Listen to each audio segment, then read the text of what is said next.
যখন নবজাতক বাচ্চা জন্মগ্রহণ করে তখন দেখা যায় কোনো কোনো নবজাতক বাচ্চা জন্মগ্রহণ করার পর শ্বাস প্রশ্বাস নেয় না, নিঃশ্বাস নিতে পারে না বা নিঃশ্বাস নেওয়ার জন্য তার সক্ষমতা থাকে না।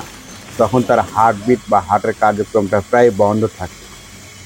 মায়ের পেটের ভিতরে অক্সিজেন আর পৃথিবীর অক্সিজেনের মধ্যে কিছুটা তারতম্য থাকার কারণে কোনো কোনো বাচ্চা কখনো কখনো দেখা যায় জন্মগ্রহণ করার পর শ্বাস প্রশ্বাস নিতে তার সক্ষমতা থাকে না। এর জন্য একজন দক্ষ ডাক্তার তার ইসিজি করার আগে, মৃত ঘোষণা করার আগে অবশ্যই তার অক্সিজেনের ব্যবস্থা করে। তার অক্সিজেন দিয়ে বারবার চেষ্টা চালিয়ে যেতে হবে। আল্লাহ জীবন দানের মালিক হলেও ওসিলা মাত্র ডাক্তার। তাই ডাক্তারকে তার দক্ষতার পরিচয় দিয়ে, তার দক্ষতা দেখিয়ে অক্সিজেনের ব্যবস্থা করতে হবে। অক্সিজেনের ব্যবস্থা করলে হার্টবিট বা হার্টের কার্যক্রম পুনরায় ফিরে পেতে পারে।